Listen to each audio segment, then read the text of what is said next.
The other children of Henry VIII. Thank you to Skillshare for sponsoring this video.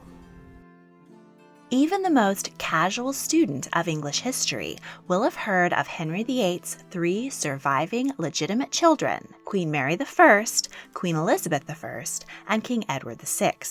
Their sibling rivalries and brief, bloody, and brilliant reigns are among the most famous in history. But these 3 illustrious monarchs were not King Henry's only children.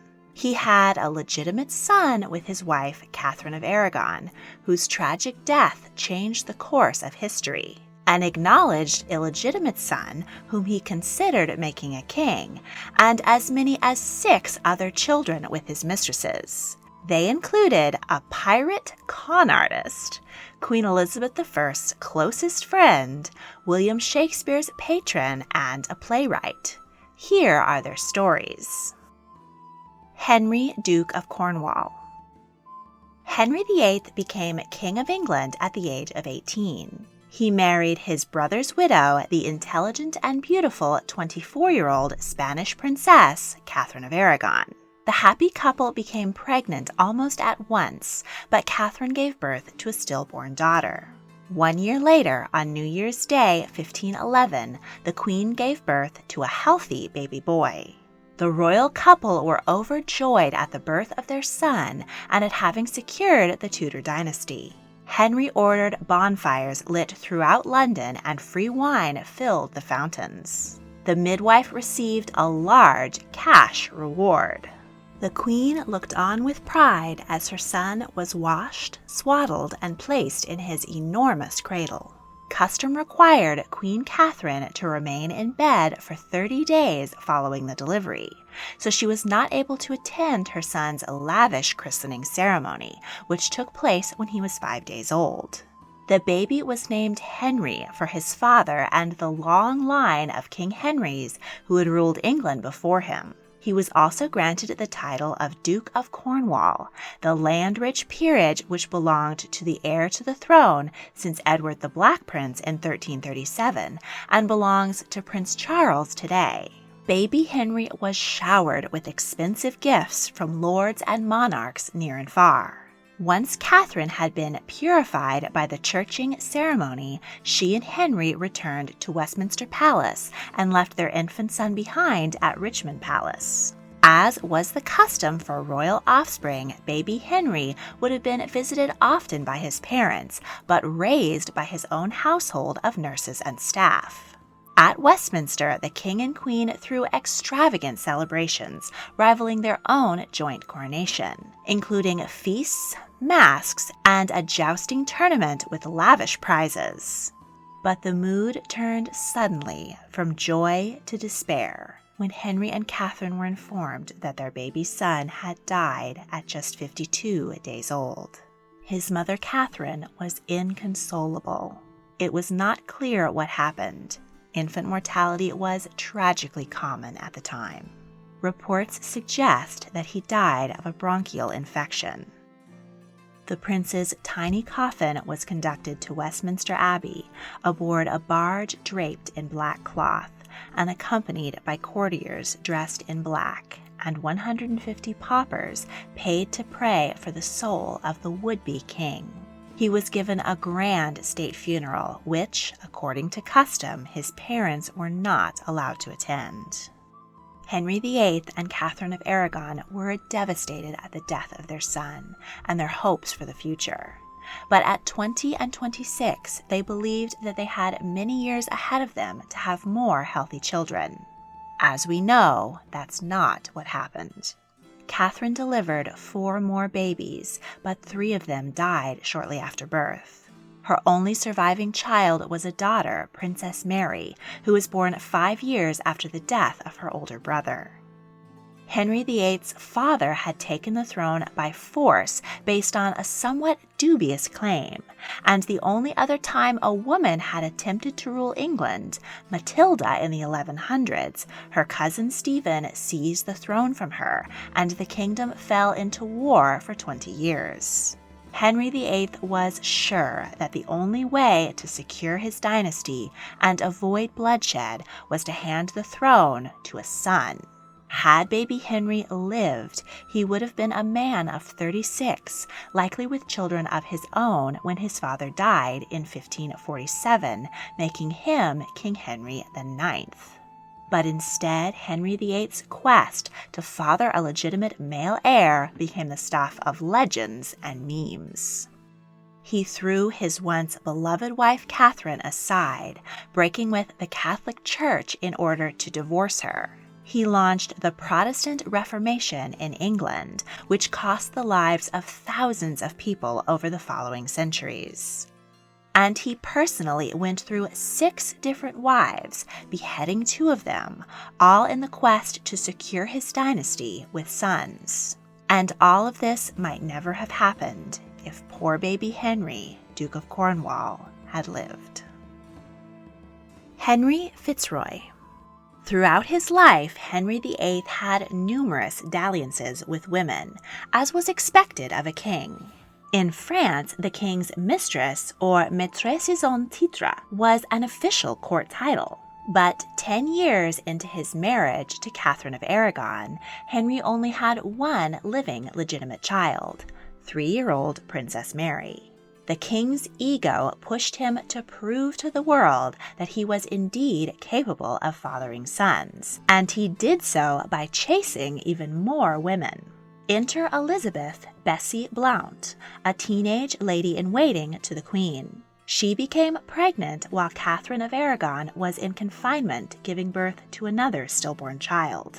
Bessie was whisked away to the country where she gave birth to a healthy baby boy. King Henry was thrilled at this proof of his virility and acknowledged the child as his own.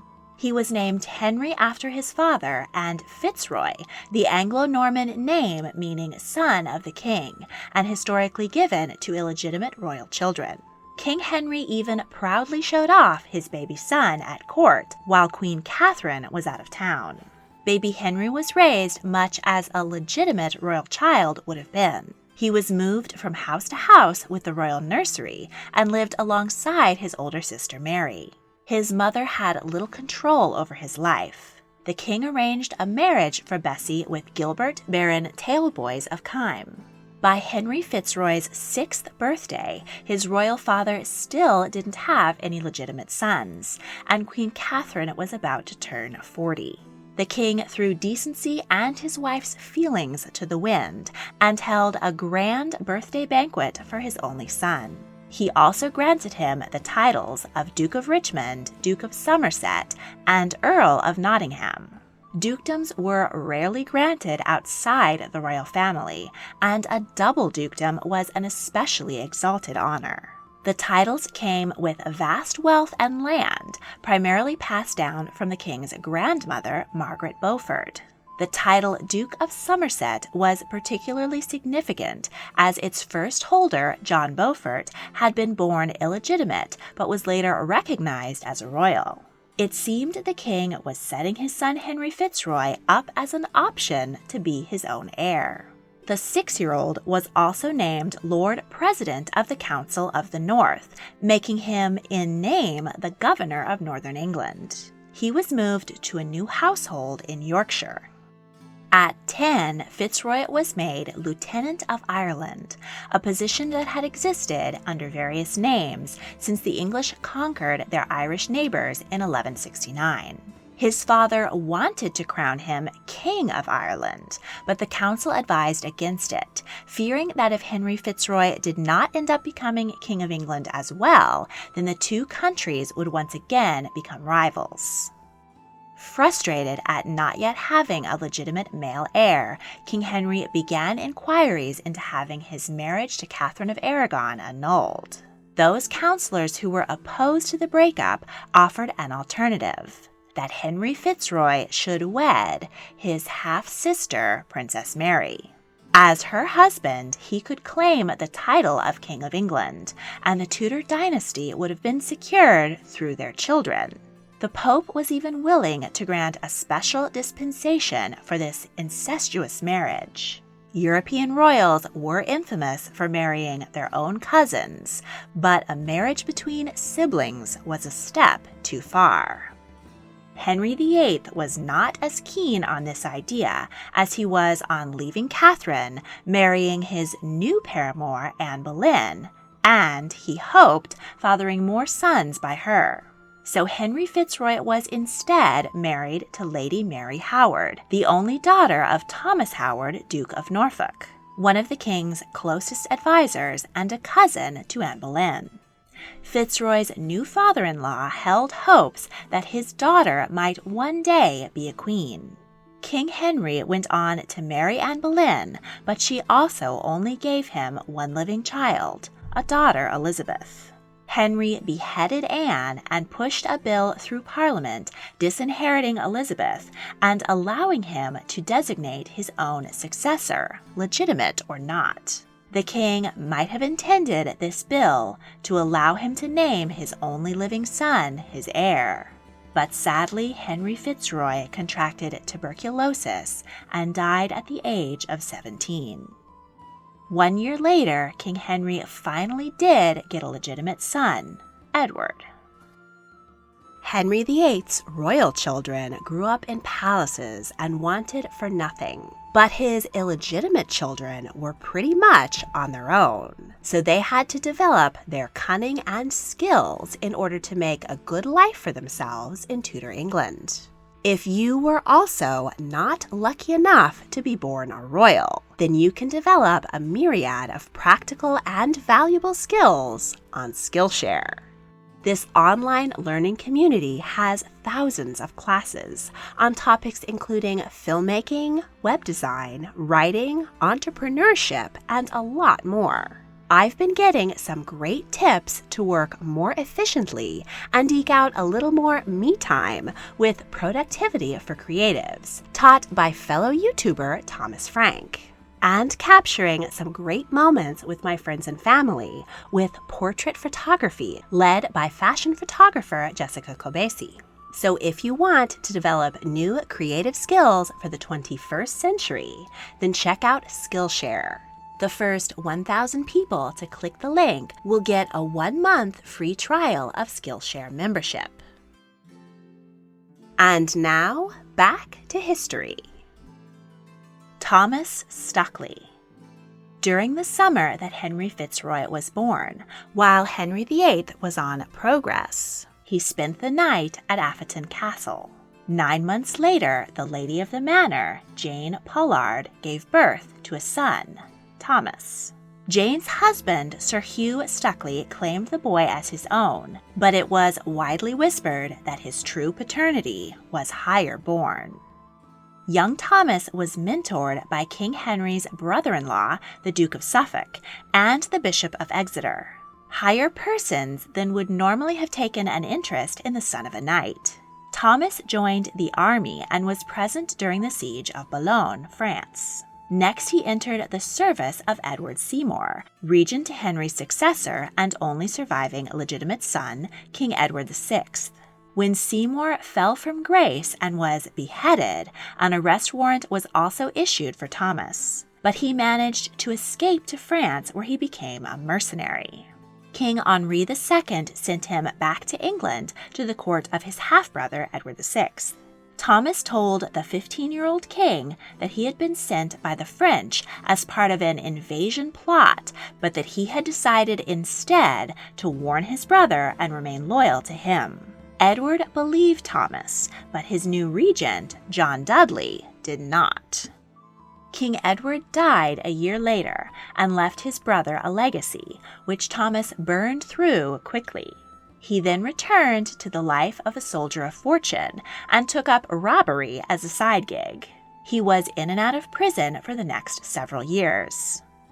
Through his royal connections, he married a wealthy highborn woman, Anne Curtis, but he burned through her money and even sold off pieces of her family's property. With another warrant looming, Thomas abandoned his wife and took off for Italy. He was next seen in England under a charge of piracy. But he was released by Queen Elizabeth I, whom he addressed as our dearest sister. Thomas convinced her to furnish him with 5 ships and 100 men to establish a colony in Florida.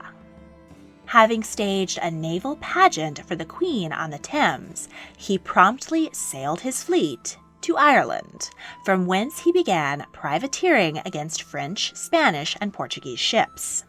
After repeated complaints from the offended powers, the Queen sent her navy to arrest her wayward brother, but he was acquitted once more. Thomas next requested that his sister make him Marshal of Ireland, but she refused and would not be fooled by him again. Thomas responded that he gave not a fart for his sister, and he offered his services to her enemy, King Philip II of Spain. He sailed for Madrid and raised funds to invade Ireland in the name of Spain. He also sailed to Rome, where Pope Gregory XIII bought into his plan as part of a larger plot to remove Protestant Queen Elizabeth in favor of her Catholic cousin, Mary, Queen of Scots. With Spanish and papal gold in his pockets, Thomas set sail for his promised invasion of Ireland. But on the way, he stopped in Portugal, where King Sebastian made him a better offer to join his invasion of Morocco. Thomas died at the Battle of Alcácer Quibir at the age of 58. According to legend, he was cut in half by a cannonball which had been supplied to the Moroccans by his sister, Queen Elizabeth. Elizabeth Tailboys was the second child of Bessie Blount, and while Bessie's husband, Gilbert Baron Tailboys, claimed her as his own, historians speculate that she may have been fathered by King Henry, like her older brother, Henry Fitzroy, though the king might not have recognized her because she was a girl. Henry VIII arranged Elizabeth's marriage to a wealthy landowner, Thomas Wybish, but the couple didn't get along. Elizabeth outlived all 3 of her brothers and became Baroness Tailboys of Kyme in her own right. Her estranged husband tried to claim the title from her, but King Henry ruled that Elizabeth could keep the barony for herself. Thomas died a few years later and left his estate to his mother and sisters, and only a pittance to his wife. Elizabeth next married Sir Ambrose Dudley, Earl of Warwick, and elder brother of Robert Dudley, the great favorite of her possible half-sister, Queen Elizabeth I. Elizabeth Tailboys died at the age of 43. Catherine Carey. A few years before Henry VIII became enamored of Anne Boleyn, he fell for another Boleyn girl, Anne's older sister, Mary. The more beautiful sister caught the eye of the king at the Field of Cloth of Gold. She was propositioned by him while serving as a lady-in-waiting to Catherine of Aragon. Mary was wed to courtier William Carey, and King Henry gave the newlyweds a suspiciously large sum of money as a wedding gift, possibly buying the compliance of the husband in the seduction of the wife. Mary gave birth to 2 children, Catherine and Henry, who were suspected to have been fathered by the king, but bore Mary's husband's name. Once Anne Boleyn became queen, she provided for the education of her niece and nephew. Young Catherine may have stayed with her aunt in the Tower of London to keep up her spirits the night before she was executed. At 16, Catherine was appointed a maid of honor to King Henry's 4th wife, Anne of Cleves, and when she got the boot, Catherine served his 5th wife, her own cousin, Catherine Howard, until she got the chop. Catherine married Sir Francis Knollys. The Knolleys were staunch Protestants, so when Mary I came to the throne, they fled to Germany. 5 years later, Mary died and Elizabeth became queen. She wrote to her cousin and possible half-sister and invited her to court. Catherine was the queen's nearest female relative, and the pair formed a close bond. Catherine was named Chief Lady of the Bedchamber, the highest-ranking female position at court. She oversaw the elaborate toilette and dressing of her cousin, all while carrying 14 children, all but one of whom survived childhood. Her husband was also named treasurer of the Queen's household. Catherine Carey died at the age of 45 and was buried in Westminster Abbey near her cousin, longtime friend, and possible half-sister. Henry Carey, Catherine's little brother, was also possibly fathered by Henry VIII. Once Anne Boleyn was queen, she became her nephew's patron and paid for him to have an outstanding education. Anne was beheaded when Henry was 10, but several of the Protestant scholars Anne had sponsored ensured that her nephew's education continued. At 19, Henry married Anne Morgan, and the couple had 16 children together. He served twice as a member of Parliament. During the reign of his cousin and possible half-sister, Elizabeth I, he received numerous high-profile appointments, including being created Baron of Hunsdon, a Knight of the Garter, Master of the Queen's Hawks, and serving as the Queen's personal bodyguard for 4 years. In 1569, Catholic nobles in northern England rose up against the Queen. Henry was appointed Lieutenant General of the Queen's forces and rode north. He defeated an army twice the size of his own and was handsomely rewarded by his cousin, with even more honors and titles, including being named Lord Chamberlain. He was the patron of Shakespeare's theater company known as the Lord Chamberlain's Men. He also had an affair with Amelia Lanier, 45 years his junior, who may have been secretly Jewish, and was the first female professional poet in England. She had 1 child by him. Henry Carey died at the age of 70. Richard Edwards was the son of Agnes Blewett, a poor woman who may have had a brief affair with King Henry VIII. Richard had a mysterious benefactor who paid for him to study at Corpus Christi College, Oxford University. This was far above the attainments of any of his siblings. Richard took after his possible father in his love of music. He was made a gentleman of the Royal Chapel, another appointment well above his station, and became master of the singing boys. He married Helen Griffith. Richard wrote and produced several comic plays, poems, and songs. His comedy, Palamon and Arcite, based on Chaucer's The Knight's Tale, was performed before his possible half-sister, Queen Elizabeth I. During the performance, the stage fell, killing 3 people and injuring 5, but the show went on anyway. Richard Edwards died at the age of 41. Ethelreda Malt was the daughter of Joan Dingley, a palace laundress who caught the eye of the king. Joan married a royal tailor, and the couple raised Ethelreda, nicknamed Audrey, together. Henry gave the former laundress and tailor a generous wedding gift of cash and land he had seized during the dissolution of the monasteries. On his deathbed, King Henry bequeathed £1,312, a huge sum of money, to Audrey, his base-born daughter. Audrey married poet and writer John Harrington and had a daughter, Hester. During the reign of Queen Mary I, her younger sister, Princess Elizabeth, came under suspicion of plotting against the Queen. Audrey Malt was one of 6 ladies who accompanied Princess Elizabeth to the Tower of London, where she was held prisoner for nearly a year. When Mary died and Elizabeth became queen, she rewarded her probable half-sister for her loyalty. Audrey was present at Elizabeth's coronation in 1559, but she died later that month of an unknown cause. She was 32. One other notable Elizabethan, Sir John Perrot, was rumored to have been fathered by King Henry VIII. John did resemble the king in both physical appearance and temperament, but the rumors about his paternity came primarily from his grandson-in-law, who was keen to use this royal connection to his own advantage. The rumors have since been dismissed by historians.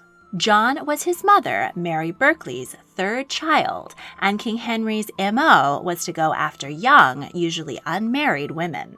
Additionally, Mary and the king were not recorded to have been in the same place in early 1528, when she would have conceived her son. Henry VIII's youngest known children were Elizabeth, his daughter by Anne Boleyn, and finally his long-awaited legitimate son, Edward, born by his third wife, Jane Seymour. Though Henry had 3 additional wives, none of them bore him any children.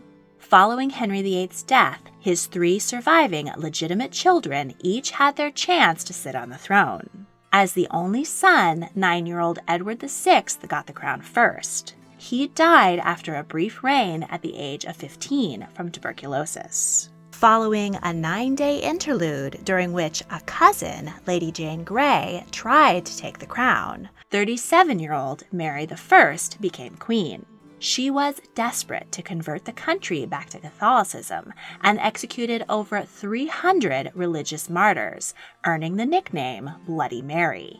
She was also desperate to have a child with her husband, King Philip II of Spain, and keep the throne from her Protestant sister, Elizabeth. But after 2 false pregnancies, she died of uterine cancer at 42. Finally, Elizabeth became queen at 25. She was a brilliant leader and ruled England for 45 years of prosperity and flourishing art, trade, and colonization. She resembled her father, Henry VIII, in her red hair, keen intellect, and ruthlessness. But in one way, she veered in the opposite direction of her father. She never married or had any children.